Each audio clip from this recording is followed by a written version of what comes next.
예, 안녕하세요. 네, 클린트입니다.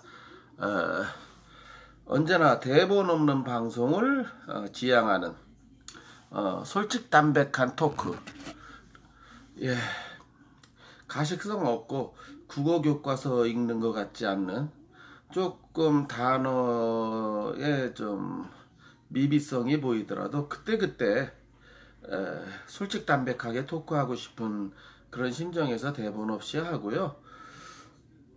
Anyway, 오늘은 좌파 목사들 교회를 떠나라 뭐 이런 주제를 잡아봤습니다. 언제부턴가 교회 내에서도 스물스물 좌파들이 많이 들어오고 있죠. 뭐 그 중에는 또 목사님들 중에서도 상당수의 좌파 목사들이 계시는 게 사실이고요. 그것도 요즘은 기독교 방송조차도 어느 진행자가 하는 프로그램은 좌파 성향이 굉장히 세요.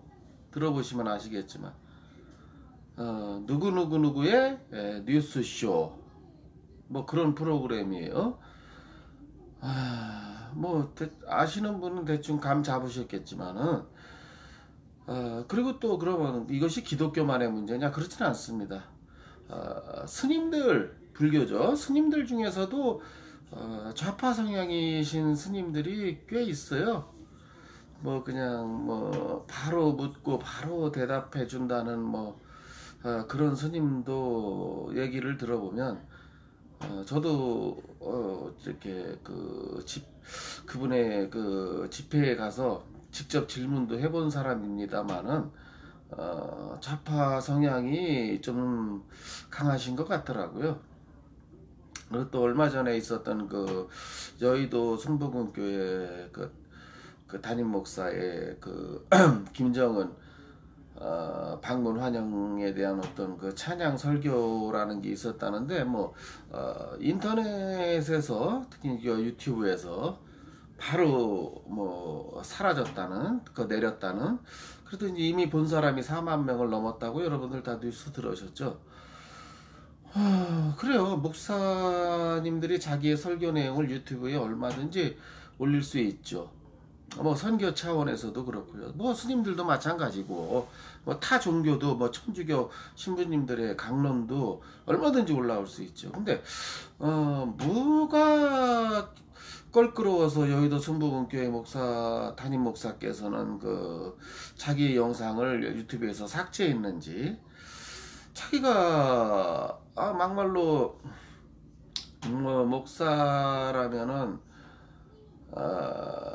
죽으면 죽으리라 하나님을 위해서라면 그래서 자기의 소신을 가지고 올린 동영상이라면은 뭐 선교를 목적으로 하든 뭐 설교를 목적으로 하든 그걸 내려야 될 이유가 뭘까요? 그건 세상의 눈치를 봤다는 거 아닙니까?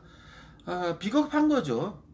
비겁한 거죠. 그 성경에 나오는 그 많은 그 인물들을 봤을 적에 누가 목숨을 버리는 한이 있더라도 자기의 신념을 꺾은 그런 성경의 인물은 뭐 없거든요. 근데 이제 그 여의도 순복음교회 담임 목사쯤 된다면 사회적 공인으로 봐도 되지요. 어디 저 시골 어디 구석에 있는 그런 신도수 뭐 3, 40명 되는 그런 교회의 담임 목사하고는 좀 현실적으로 다르잖아요. 사회적 공인이라도 할 만큼 뭐 세상적인 관심도 받고 하는 그런 규모나 뭐 그런 위치에 있는데 그런 분이 자기가 한 설교 내용을 자기가 유튜브에 올린 다음에 세상에서의 어떤 그 반향이 생긴다고 해서 자기가 올린 동영상을 내린다. 그렇다면은 뭐 얼마나 자기가 뭐가 이렇게 떳떳하지 못한 설교를 했으면 그럴까요? 자, 그렇게 보고요. 도대체 언제부터 이렇게 기독교에 저기 좌파가 들어오기 시작했느냐? 지금은 고인이 되셨습니다만은 그 문익환 목사라고 아시죠, 여러분? 그 영화배우 문성근 씨의 부친 되시는 참 그분이 어떤 그 좌파 목사로서의 어떤 그 대표 주자였죠. 최근에 근대에 김일성이가 죽었을 적에 뭐 판문점인가 뭐 평화 그 임진각인가 어디 가서 뭐 저 문병 저기 뭐냐 그 문상을 가야 된다고 뭐 뒤로 자빠놓고 뭐 자빠져 눕고 그렇게 글쎄요 그 목사가 김일성이 죽었는데 그 목사가 김일성 문상을 간다는 거 저 개인적으로는 도저히 이해가 되지 않습니다.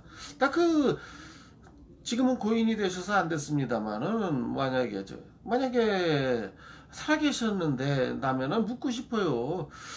과연 문익환 목사가 예수님이 돌아가셨으면은 그렇게 김일성 그 문상 가듯이 그렇게 열심히 쫓아갔을까 하는 의구심이 개인적으로 들어요. 그래서 우리나라 그 좌파의 역사를 보면 말이에요. 그 어디가 좌파의 역사의 시발점이냐? 그거는 이제 학자마다 좀 다르지요. 다른데 이제 제가 좀 이렇게 주워 들은 지식으로는 조선시대 그 어느 조선 말의 어느 선비가 일본으로 갔다가 유학을 갔다가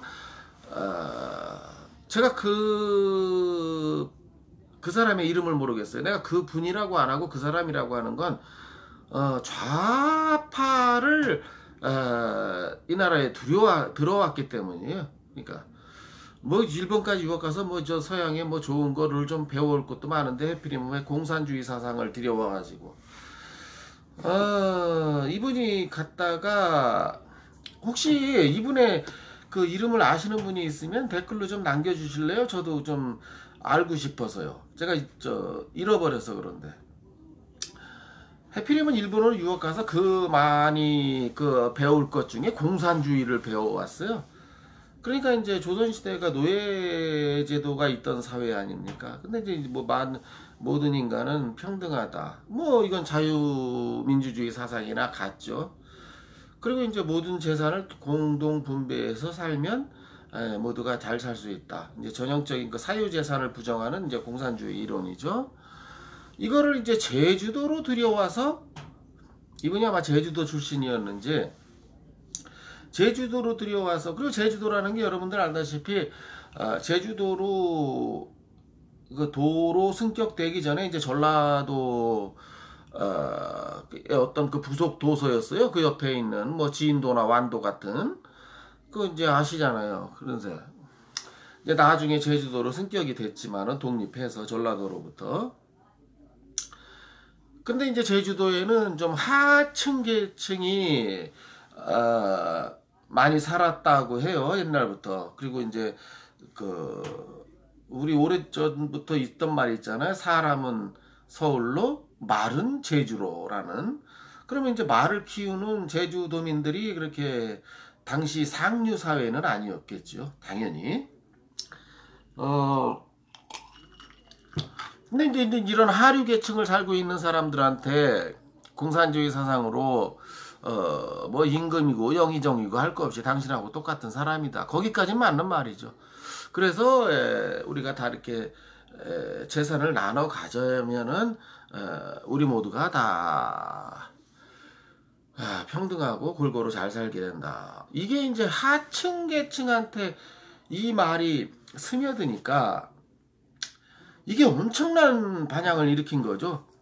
주로 하류 계층을 이루고 있던 제주도 원주민들 입장에서는 정말 우리가 뭐 이렇게 천대받고 살았네 그동안 하는 식의 이제 이게 나중에 제주도 4.3 사건까지 연결되는 그런 원동력이 되는데 물론 4.3 사태도 마찬가지죠. 우파 역사학자가 보는 4.3 사태와 좌파 역사학자가 보는 4.3 사태는 정말 너무 달라요. 같은 4.3 사태를 놓고서도. 거기에 대한 판단은 제가 하지 않겠습니다. 감히 역사학자들도 못 내리는 전문적인 판단을 그건 여러분들이 각자 이제 공부를 하면서 자기가 느낌대로 배워야 되는데, 참 그 역사의 진실이라는 거, 5.18도 마찬가지고요. 역사의 진실을 밝히는 게 참 어렵네요. 왜? 의견이 대립을 하면은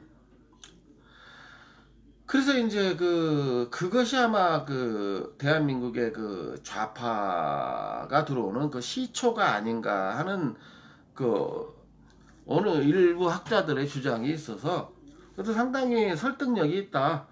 시기로 보나 지역으로 보나 저 개인적으로는 그래서 이제 그거를 우리나라 좌파의 시초로 보는데, 그리고 문익환, 그러면 이제 잠깐 빗나간 것 같지만 이게 맥락은 이어집니다, 여러분. 문익환 목사 전이라고 해서 뭐 좌파 목사가 없었겠습니까? 있었겠죠. 당연히 있었겠죠.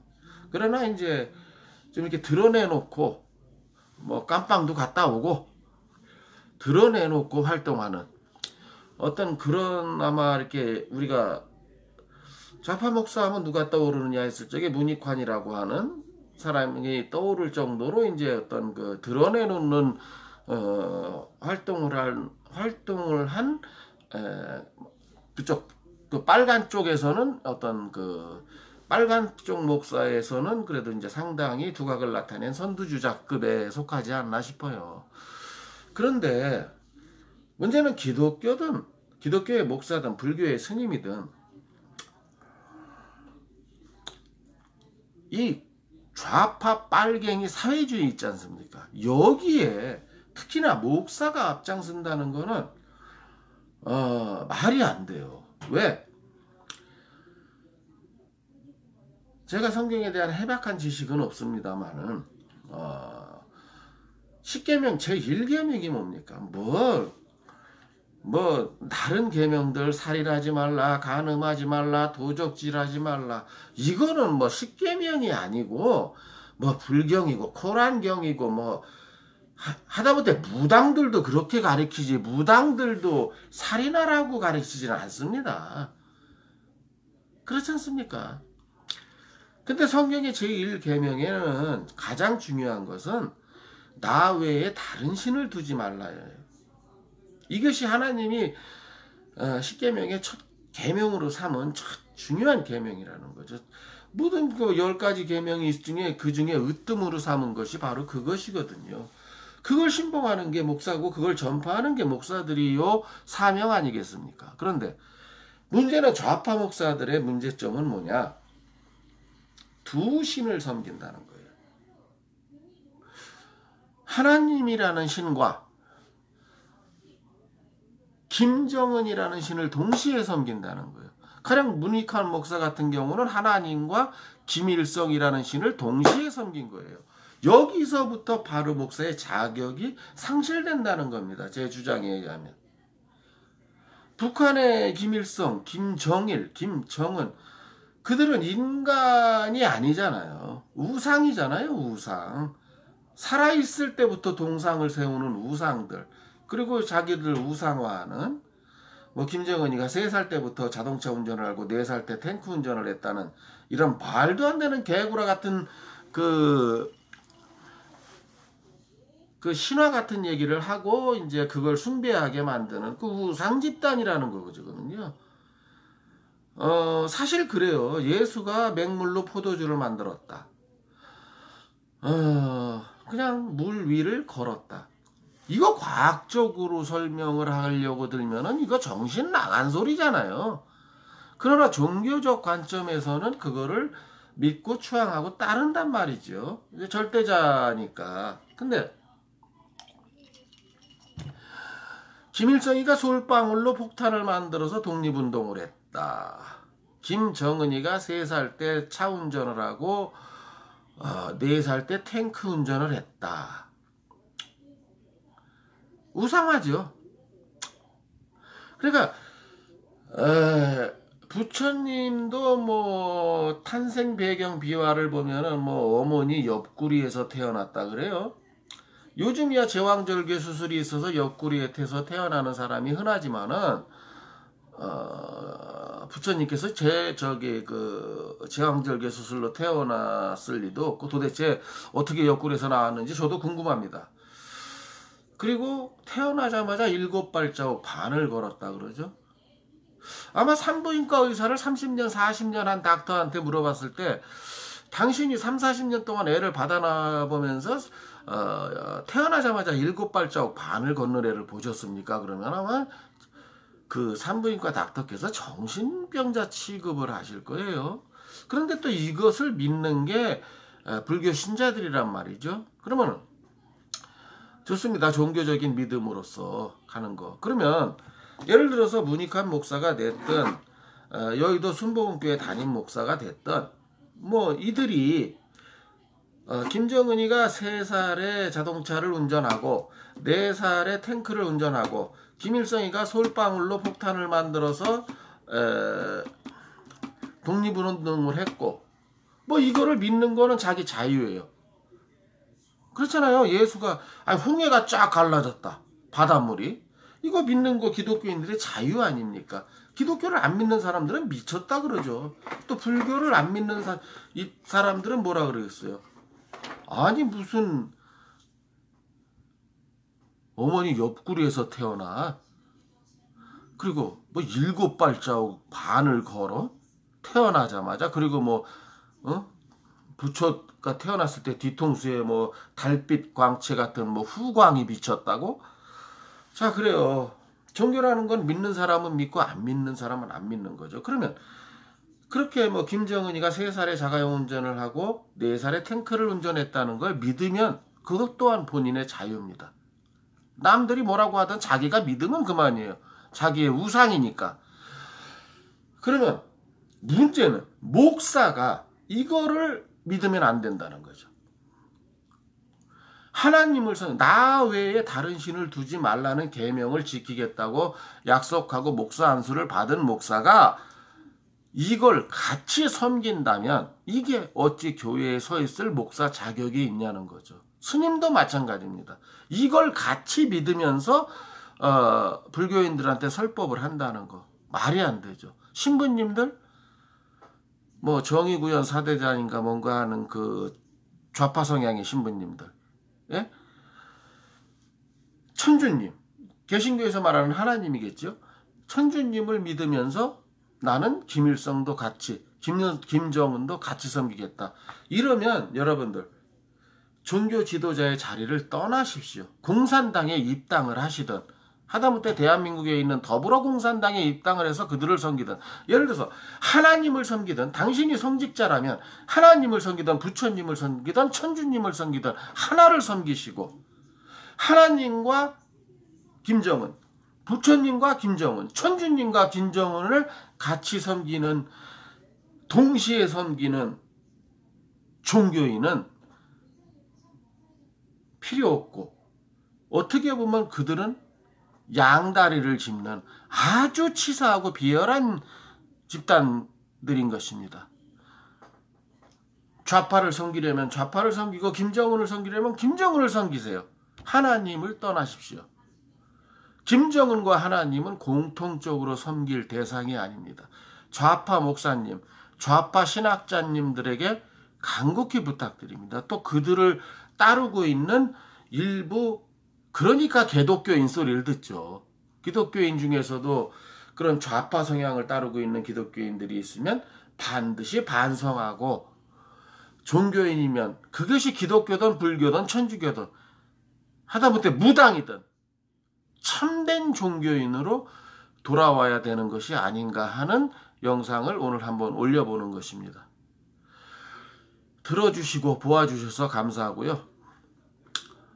오늘도 부탁을 드리겠습니다. 좋아요와 구독 버튼 꾹꾹 꽉꽉 눌러주세요. 그리고 이 영상을 아시는 분과 함께 공유해 주신다면 가문의 영광으로 삼도록 하겠습니다. 대단히 감사합니다.